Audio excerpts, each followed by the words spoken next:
esse momento a gente contribuiu para um desvio dessa trajetória. E essa meia-culpa que a gente faz.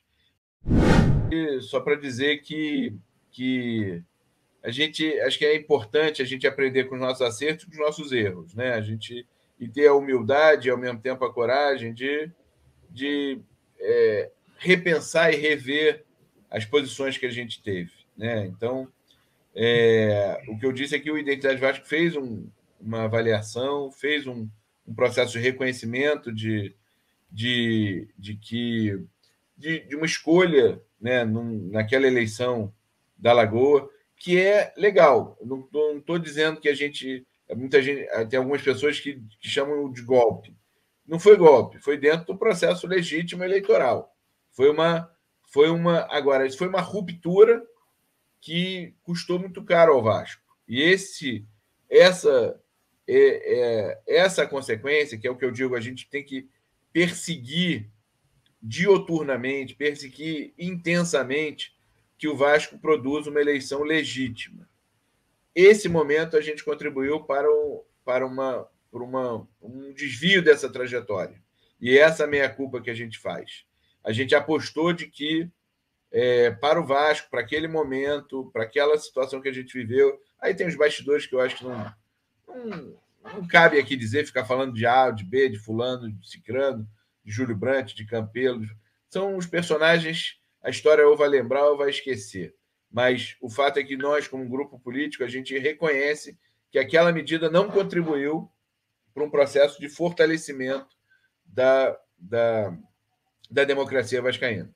E aí a gente fez esse meia-culpa, publicou isso, colocou em termos de nota, chamou os grupos políticos para discutir isso, e foi o grupo, e é claro, a minha visão, não estou querendo ser dono da verdade, mas o grupo político que mais buscou um processo eleitoral legítimo, digno e dentro do marco institucional do Estatuto. A gente optou por não ter uma candidatura própria, por reconhecimento de que a gente precisava construir um campo político no Vasco. O Identidade Vasco é um grupo que tem absoluta condição de disputar qualquer eleição no Vasco.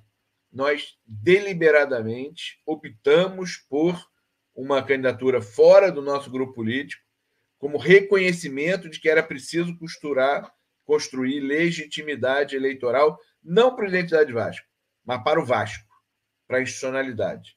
Então, o que eu quero juntar, digamos, são esses dois momentos, né?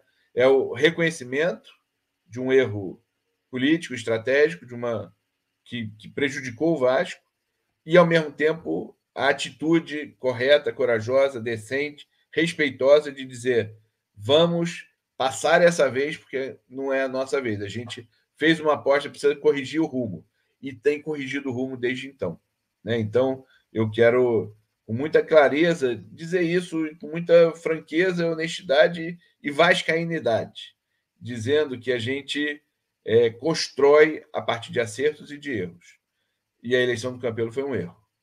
Depois da construção da reforma do Estatuto, da eleição direta, da transparência em termos da lista eleitoral, todas foram conquistas que o Identidade Vasco contribuiu fundamentalmente para que a gente pudesse alcançar, e que foi, desafortunadamente, invalidado por uma má condução do presidente da Assembleia passado, por uma opção de busca pela justiça, por uma intervenção no Vasco e deslegitimidade da vontade do sócio.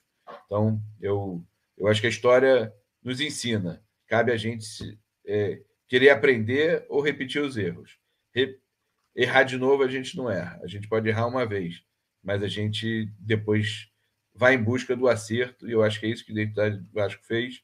E esse é um convite que a gente faz a todos os grupos, os blogueiros, os youtubers agora, que são vocês, né, que têm esse espaço tão fundamental para o debate do Vasco.